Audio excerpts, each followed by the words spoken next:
Hi everyone, my name is Leslie Acosta. I'm the creator of this course called Adult Psychopharmacology of Common Mental Health Disorders. So in other words, these are common mental health disorders that you see often or commonly in practice. The reason I created this course was to provide a short and sweet overview of these disorders as well as their treatments, both pharmacological and non-pharmacological, and interventions. But I'll go over that more in detail when I go over the course objectives. So first, let me tell you a little bit about myself. I started my career when I graduated from William Patterson University in 2010 with my Bachelor's of Science in Nursing. I then worked at the Gagnon Cardiovascular Institute in Morristown, New Jersey. There I worked as a cardiac nurse for 5 years.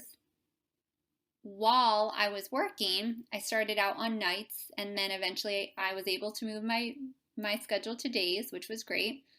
When I started, I wasn't going for my nurse practitioner, but quickly that's something that I learned that I wanted to do. I really wanted to go for more training and to be able to diagnose and treat my patients.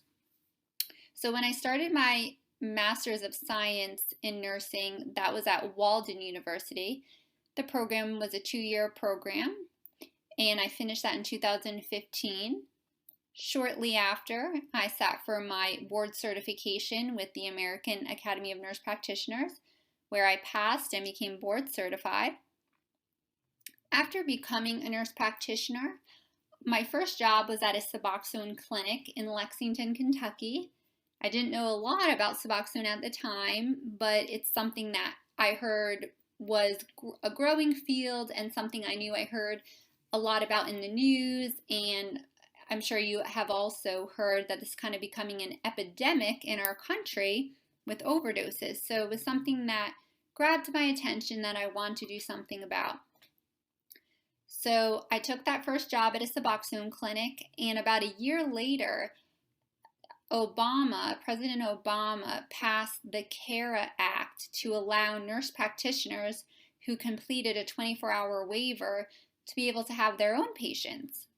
You can have 30 patients within your first year, and your second year, if you apply for your waiver, you can be granted 100 patients.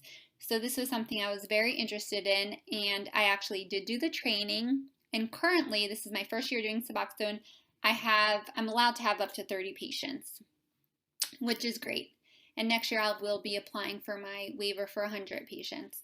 So that's what I'm doing in addition to my full-time job where I work with a psychiatry group. I see patients both via telehealth and in person. And this is something that I'm also very passionate about. When I'm not working, I enjoy traveling. My husband is currently a cardiology fellow at Marshall University in West Virginia, where we currently reside. So we have 2 chihuahuas, and that's just a little bit about myself. Okay, let's go over the course objectives. The objectives are to first identify symptoms of common mental health disorders. I will also provide a little overview of each disorder just to give you some statistics and quick facts that you can have in your toolbox while practicing. We're going to identify the pathophysiology for common mental health disorders. We're going to identify the diagnostic criteria as well as the screening tools for common mental health disorders. We also want to identify medications used to treat these disorders as well as their appropriate doses. So I have included in the different lectures a chart essentially, and it's going to show you the class of the medication itself. Most of them have the generic as well as the brand name. You'll be able to see the initial dose, which is something really important because when you're starting a patient on a new medicine, you want to start with the lowest dose that is the initial dose, right? You don't want to go to the target dose range right away when you know that the initial dose can be effective for the patient. So you will see that. I'm not going to read each line. That's something you can go over and reference, but I will touch on that and kind of go over the classes of the drugs. And lastly, we also want to identify non-pharmacological interventions for common mental health disorders. So basically, that's what we're going over. The lectures are going to include dementia, anxiety, depression, and delirium. And I'm really excited that you guys are watching, and I hope you guys learn a lot. Thank you. Hi, everyone. Today we're going to be talking about delirium. Let's start with an overview of what delirium is. Delirium is something that is usually reversible and can be best described as an acute mental status with marked confusion of thinking, psychomotor changes, changes in attention span, as well as a disturbed sleep-wake cycle. The onset of delirium often occurs rapidly, can be within hours to a few days. But it's important to note that the patient or person can have time periods throughout the day where there are not any symptoms present. And here you see a clip art of a man who clearly looks confused, doesn't know what time it is or the date. Let's talk about the pathophysiology of delirium. The pathophysiology of delirium is not clearly understood, but it is thought to be a problem with abnormal functioning of the cholinergic neurotransmitters.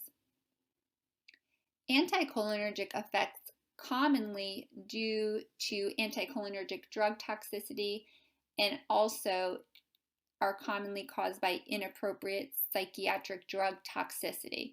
So some things to think about when you're having a patient experiencing delirium. There are many hypotheses which suggest the dysregulation with dopamine and GABA neurotransmitters are also responsible for this. Additional hypotheses include inflammatory markers as part of the pathogenesis. So again, these are what we think are the common pathophysiology of delirium, but again, these are hypotheses. Let's talk about the diagnostic criteria. So, disturbance in attention, which can be thought of as a reduced ability to direct, focus, sustain, and shift attention and awareness of the patient. Changes in cognition, which can be disorientation, memory deficit, even language disturbances you can see with a patient with delirium if they are presenting in that way. The disturbance develops over a short period of time, as we said, could be a few hours to a few days, and it tends to fluctuate during the course of the day in its severity. There's evidence from the history, physical examination, or laboratory findings that the disturbance is caused by a direct physiological consequence of a general medical condition. So this is another thing we want to think about. Medication use.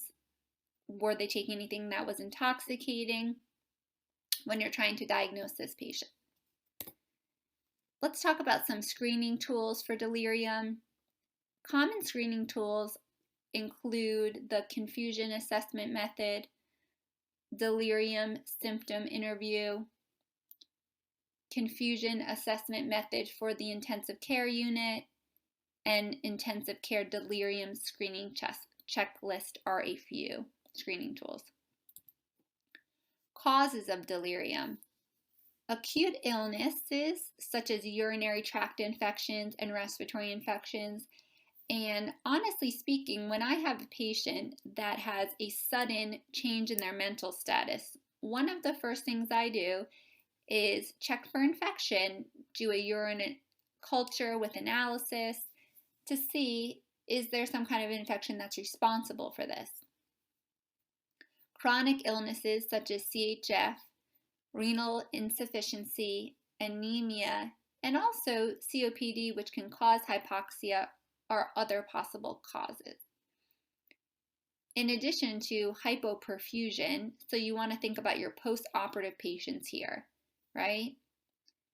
And one of the first rules is that you want to rule out somebody with withdrawal syndrome from alcohol or benzodiazepines, since that can also contribute to having delirium. So some of the first things you should think about are the things that we're discussing right now as possible causes. Pharmacological interventions. Antipsychotics can be used short-term when the patient is having delusions or if they're agitated, maybe having hallucinations.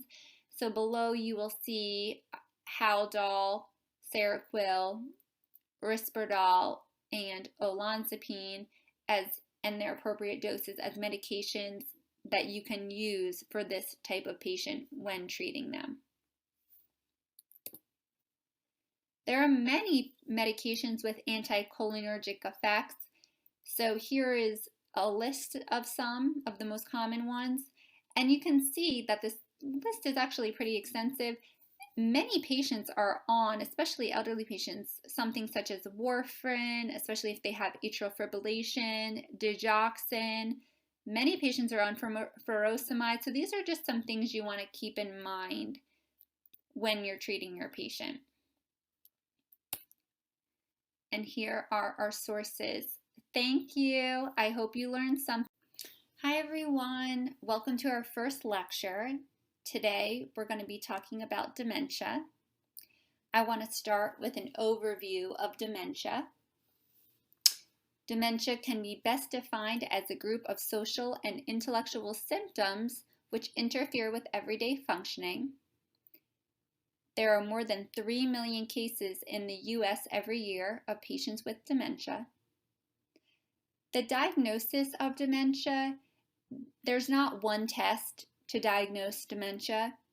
It's important that we note that the diagnosis is based upon a combination of things, such as taking a detailed medical history, physical examination, taking laboratory results, and most importantly, noting changes in mental health status from day-to-day living. For example, it's often that you'll hear someone saying, maybe the spouse or the caregiver, explaining that the patient forgets things often. That's a hallmark sign.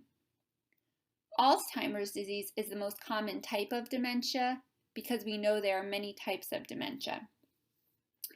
Also, it's important to note that there is, to date, no cure or way to slow the progression of most dementias, but it has been noted that some drugs can improve the symptoms temporarily, and as providers, that is what we aim to do. Behavioral and psychological symptoms of dementia are common, and these are things that we should know about and be able to identify when we see them in our patients. Commonly, you'll see patients who are sundowning, also known as late day confusion, and you'll notice later in the day they'll be more forgetful, they might be anxious, wandering, sometimes even aggressive. So that's something that we commonly see. But as you can see by noting here, there are also other symptoms that are common in the patient diagnosed with dementia. Some target symptoms for treating patients in dementia include physical aggression, agitation, anxiety, delusions and paranoia, having hallucinations, feeling depressed, having trouble with their appetite, and having verbal outbursts. So these are common, and these are things that we know that we want to treat as providers. Medications for treatment of target symptoms include the following. These drug classes are anticonvulsants, antidepressants, benzodiazepines, acetylcholinesterase inhibitors, conventional antipsychotics, and of course atypical antipsychotics are some of the medicines commonly used. The pathophysiology and diagnosis of dementia. I know we touched earlier a little bit on the diagnosis of dementia, so let's start with the pathophysiology. Dementia results when there's been damage to the brain cells which interfere with the ability of those cells to communicate between each other. And as we know, there are different sections of the brain that are responsible for different functions, so different patients may present differently. The result of this is a dysfunction with their behavior, their thinking, and even their feelings, which is why they can have verbal outbursts, be crying. These are things that we can see. Most brain changes in dementia are permanent and become worse, not better, over time. And as we mentioned earlier, there's no one test to diagnose, so you really need to take comprehensive medical history. And it's important to also, if there is someone available, either a spouse or a provider, that can really give us that information that the patient may not be able to. Pharmacological interventions for dementia include Aricept, Namenda, Exelon, and we just want to note here, I'll let you guys kind of read over and reference these starting doses as well as the target range. But cholinesterase inhibitors are the only FDA-approved medication for dementia treatment. So that's something to note here. Also, people use atypical antipsychotics for the agitation and aggressive component in dementia. So here's also a list of atypical antipsychotics, starting dose, and the target ranges. I put a little note at the bottom because you want to be cautious when prescribing antipsychotic medications for patients with behavioral and psychological symptoms, since it is considered off-label. So this really should be a last choice of treatment, and you should have this in your documentation to support the rationale of why, as a provider, you are choosing this medication. Okay?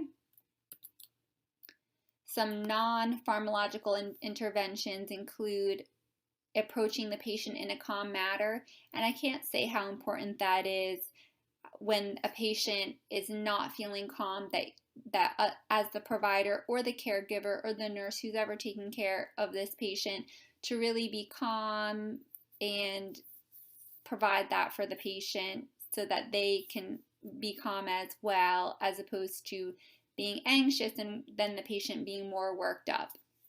You want to maintain eye contact, appear comfortable so they don't feel threatened. Also, we want to identify the trigger for the behavior. Did something happen? Is there a reason why the patient is behaving a certain way? You want to modify the environment, make sure everything is safe. There's nothing around the patient that can harm them if they are acting in a way that they could harm themselves. And also the use of distraction, for example, music, food, television, something, maybe a book if the patient is willing and enjoys reading, something to distract the patient in a positive way. And here are my sources. So this was our first lecture, and I will start the second one soon. Hi everyone, welcome to our next lecture. Today we're going to be talking about anxiety. The prevalence of anxiety among adults in the United States, ages 18 years of age or older, is 18.1% of the total population, which is a pretty great number if you think about it. Anxiety disorders are the most prevalent mental disorder in the United States. And also, the World Health Organization estimates that the prevalence is 3.6% of the global population, so not only including the United States, correct? Okay. Some common anxiety disorders are acute stress disorder, adjustment disorder with anxiety, generalized anxiety disorder, obsessive compulsive disorder, panic disorders, phobias, and post-traumatic stress disorder. So these are common types of anxiety disorders that you may have patients with while you are practicing. Let's talk about the pathophysiology of anxiety. It is thought that the neurotransmitters are responsible for anxiety regulation. The common neurotransmitters responsible for this regulation include serotonin, norepinephrine, dopamine, and GABA. We also want to note that both PET scans and MRIs of the brain of a person who is thought to be suffering from anxiety will show changes from that which we consider normal. So that's an interesting fact. There are several diagnostic tests to diagnose a patient with anxiety. Some of the most common ones are here. They include the Zung self-rating anxiety test. So in this particular test, the patient is rating their anxiety. The Hamilton Anxiety Scale, the Beck Anxiety Inventory, Social Phobia Inventory, also known as SPIN, Penn State Worry Questionnaire, Generalized Anxiety Disorder Scale, and the Yale-Brown Obsessive Compulsive Scale. There are drugs that can actually cause anxiety, so this is something important as providers to know and caregivers as well. Anticholinergic medications that can commonly cause anxiety would include Benadryl, Cogentin, Ditroban, the antidepressant Wellbutrin as well, some stimulants such as caffeine, so you want to think about even tea or coffee if it's not decaffeinated. We'll have that. Theophylline medication, some dopaminergics, as well as some sympathomimetics. And here is pharmacological interventions for anxiety. As you can see, I broke it down into the class. One of my personal favorites is Buspar, the reason being, also known as Buspirone. This medication is non-sedating, so that is a positive for most patients. But as you can see, there's also benzodiazepine class, antidepressants, and atypical antidepressants that can be used as well. Some non-pharmacological interventions for anxiety. I like to think of a more holistic approach. For example, exercising for at least 20-30 minutes at a time, meditation.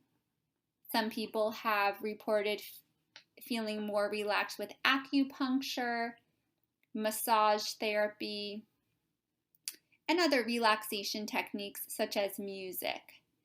Different things might work for different patients, but these are some common interventions. And here are my sources. So soon we will get to our next lecture. Hope you learned something. Hi everyone. Today we're going to be talking about depression. The prevalence of depression in the United States in adults, and we consider adults patients 18 years or older, people 18 years of older rather, is 16.2 million, which equals 6.7% of the adult population. The prevalence of depression in the world is approximately 350 million people. So we are talking about a great number of people here. Another fact is that depression is more prevalent in females rather than males. There are different kinds of depressive disorders. Some of the most common ones are a component of schizoaffective disorder, a component of bipolar disorder, adjustment disorder with depressed mood, brief depression reaction, depression secondary to a medical condition, major depressive disorder, and dysthymic disorder. And as you can see, there's a little person there who feels like nothing is going right, that there's a cloud following them. And you might even hear a patient say that they feel like there's a dark cloud above them, nothing's going right, and they just feel really sad and have a negative outlook on their future. So let's talk about the pathophysiology of depression. There are multiple theories for why patients are feeling depressed, and most of those theories focus around the neurotransmitters, which is kind of what we touched on in the lecture on anxiety. So those neurotransmitters such as serotonin, norepinephrine, and dopamine. Other theories include genetics. Maybe there is a genetic component. Some patients could be more prone to feeling depressed, and some have to do with inflammation in the body. The diagnostic criteria for major depression is for a patient to have at least 5 of the following symptoms over a 2-week period of time. One of those symptoms must be anhedonia, which is not finding pleasure in activities, or depressed mood. So some of these symptoms, let's go over these, are appetite or weight change. And that weight change can be a decrease or an increase. Different people respond to stress differently, and depression. Anhedonia, which we just talked about, depressed mood, sleep disturbances, which again can be marked by an increase or a decrease in sleep. Psychomotor agitation or retardation, fatigue, and I think fatigue is a common one that you feel patients say something along the lines of, I just don't have the energy. Feelings of guilt or worthlessness, impaired concentration, and even suicidal thoughts.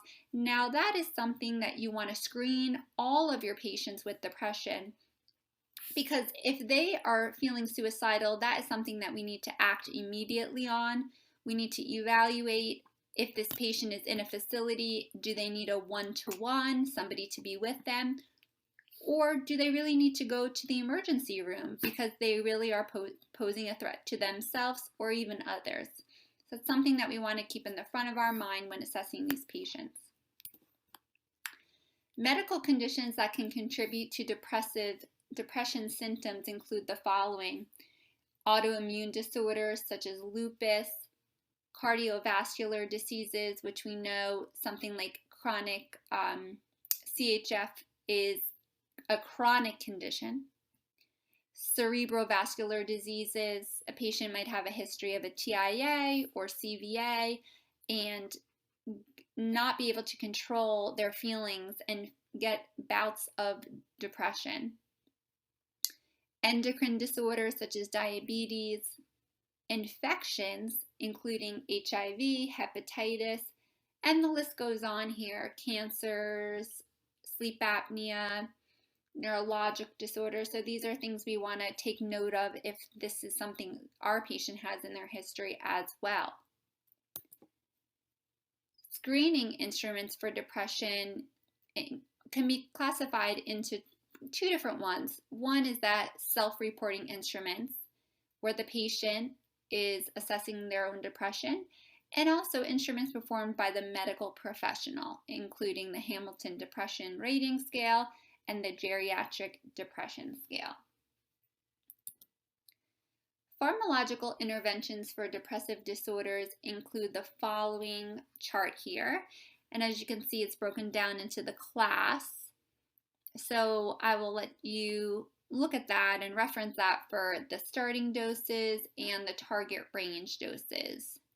And usually we want to take one medicine and bring it to the target range before adding another medicine to make sure that we really utilize that medication and see if that was helpful before participating in polypharmacy, where we're adding more medications and really the one medication could have been sufficient had it reached its target range. So something to keep in mind. And here are the sources. Thank you for listening.